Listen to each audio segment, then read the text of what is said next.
यह है question number 3.147 current electricity का ये क्वेश्चन है। और इस क्वेश्चन में जो सिचुएशन उसको हम डिस्कस करते हैं। A long cylinder with uniformly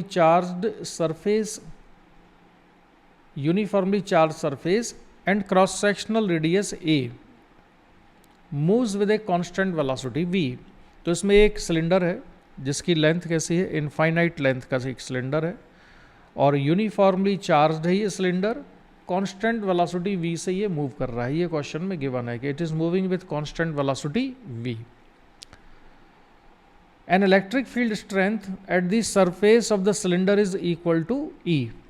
तो ये जो इनफाइनाइट लेंथ का सिलेंडर है, इस सिलेंडर के सरफेस पर इलेक्ट्रिक फील्ड की वैल्यू दी हुई है E के बराबर।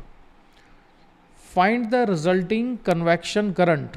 अब कन्वेक्शन करंट का मीनिंग क्या है इनके हिसाब से, that is the current caused by mechanical transfer of A charge.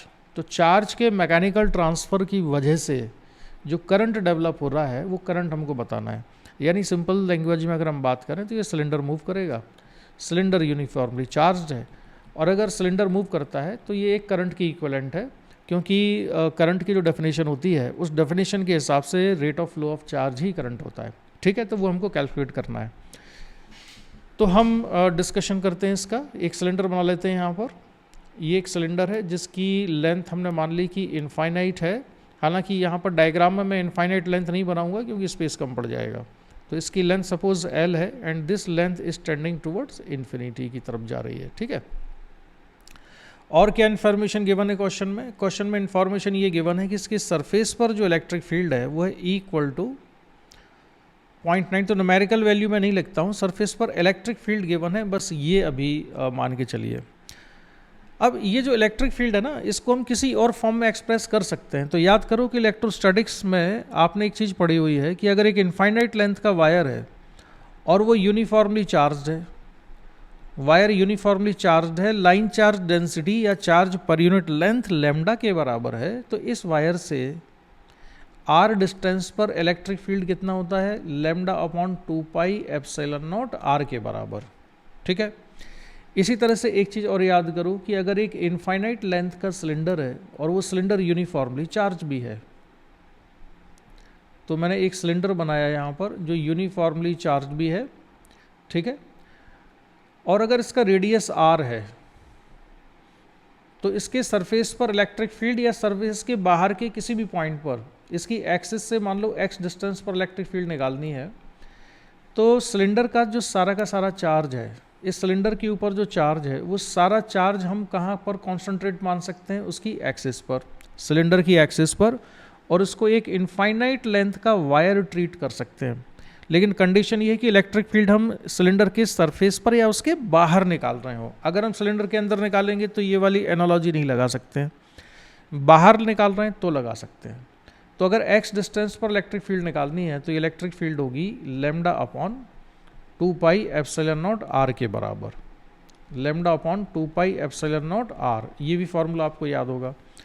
तो यहाँ पर ये जो सिलेंडर गिवन है, इस इलेक्ट्रिक फील्ड को हम कितना लिख सकते हैं, हम ये मान सकते हैं कि सिलेंडर का सारा चार्ज इसकी एक्सिस पर कॉन्सेंट्रेटेड है और वो एक इनफाइनाइट लेंथ के वायर के इक्विवेलेंट है, ऐसा मान सकते हैं।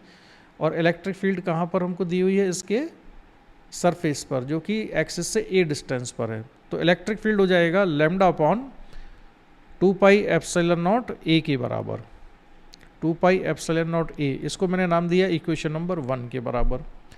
अब देखो ये सिलेंडर कैसा यूनिफॉर्मली चार्ज है और इस सिलेंडर के चार्ज होने की वजह से जब ये मूव करेगा, और ये मूव कर रहा है, क्वेश्चन में गिवन है कि ये मूव कर रहा है कांस्टेंट वेलोसिटी से, ये मूव कर रहा है। इसकी जो वेलोसिटी की डायरेक्शन हम मान लेते हैं कहाँ पर है, राइट साइड में है। इसको मैंने मान लिया कि ये v के बराबर है वेलोसिटी, जैसा कि क्वेश्चन में गिवन है। अब ये कितने करंट के इक्विवेलेंट है, तो हम ये समझने के लिए करंट की डेफिनेशन पर आते हैं। करंट की डेफिनेशन होती है, एक तो सिंपल एवरेज करंट हम निकाल लेते हैं, total charge flow divided by total time. और अगर चार्ज का फ्लो यूनिफॉर्म रेट से नहीं हो रहा है तो करंट को लिखा जा सकता है I = dq/dt। ठीक है, अब यहाँ पर इस क्वेश्चन में ख़ास बात क्या है जिससे कि ये इसको थोड़ा डिफरेंट बना देती है नॉर्मल क्वेश्चन से, वो ये है कि यहाँ पर हमको निकालना करंट है, गिवन है वेलोसिटी और लैम्डा हमको इलेक्ट्रिक फील्ड गिवन है, तो इलेक्ट्रिक फील्ड गिवन है यानी कि हमको ये लैम्डा जो है ये तो पता नहीं है, तो लैम्डा और ई में जो आपस में रिलेशन है इससे कोई ना कोई हमको क्वेश्चन सॉल्व करने में हेल्प मिलेगी। तो हम करेंगे क्या, हम लिखते हैं करंट को I equal to D Q by D T लिखते हैं। इसके बाद मैंने लिखा I इक्वल टू, मैं डी एक्स से डिवाइड करता हूँ उसको, डी एक्स से मल्टीप्लाई करता हूँ, और डी एक्स क्या मान रहा हूँ मैं अभी बताता हूँ, तो D Q over D x, और इसको लिखा मैंने D x over d T. तो डी एक्स से मल्टीप्लाई किया ऊपर और डी एक्स से यहाँ पर मैंने डिवाइड भी कर दिया है, कोई फ़र्क नहीं पड़ता इससे। डी एक्स क्या चीज़ है, मैंने ये मान लिया है कि छोटे से टाइम इंटरवल डी टी में इस सिलेंडर का जो डिस्प्लेसमेंट होता है वो डिस्प्लेसमेंट कितना है, डी एक्स के बराबर है। ठीक है, सिलेंडर कितना डिस्प्लेस हुआ है, डी एक्स, यानी कि जो चार्ज है वो डी एक्स डिस्टेंस मूव किया है सिलेंडर के साथ साथ। अब इसको लिखा जा सकता है I equal to D Q by D X, charge upon distance. तो ये जो चार्ज है डी क्यू और ये है डिस्प्लेसमेंट डी एक्स, तो सिलेंडर ने जो डिस्टेंस कवर की होगी वो होगी डी एक्स के बराबर, और इस पर चार्ज कितना है डी क्यू, तो D Q by D x हो जाएगा चार्ज पर यूनिट लेंथ, और इसको लिख सकते हैं हम लैम्डा। और d x by D T क्या होगा, D x by D T होगी वेलोसिटी के बराबर। इसको हमने लिखा, ये है इक्वेशन नंबर 2। अच्छा, अभी इसमें एक काम करते हैं, इससे हम निकाल लेते हैं लैम्डा की वैल्यू क्या है, तो इससे लैम्डा इक्वल टू हो जाएगा I अपॉन V के बराबर। This is equation number 2। With the help of equation number 1 and equation number 2 हम लिख सकते हैं E इक्वल टू लैम्डा की वैल्यू कितनी, I अपॉन V, तो I upon V into 2 pi epsilon naught A। इसको अगर हम फर्दर सिंप्लीफाई कर दें तो यहाँ से करंट की वैल्यू आ जाती है I equal to 2 pi epsilon naught A, 2 pi epsilon naught A into V into E के बराबर, and this is the answer of this question. ठीक है, तो क्वेश्चन का सोल्यूशन बहुत बड़ा नहीं है, और ये क्वेश्चन में क्या ख़ास बात है जिससे कि स्टूडेंट्स इसको सॉल्व करने में उनको टाइम बहुत लगता है या नहीं कर पाते हैं। ख़ास बात यह है कि आपको d Q by D t को d Q by D x और d x over d t लिखना क्लिक करना चाहिए, और फिर आपको ये भी समझ आ जाना चाहिए कि d Q by D x क्या है, ये चार्ज पर यूनिट लेंथ यानी कि लैम्डा है, लीनियर चार्ज डेंसिटी, और d x by D T क्या है, ये वेलोसिटी है। ठीक है, तो एस.सी. वर्मा सर की बुक या आपका जो स्टडी मटेरियल है उनको सॉल्व करने के बाद इरडोफ के इन क्वेश्चन को सॉल्व करने की ज़रूरत क्यों है, या इससे क्या बेनिफिट होता है।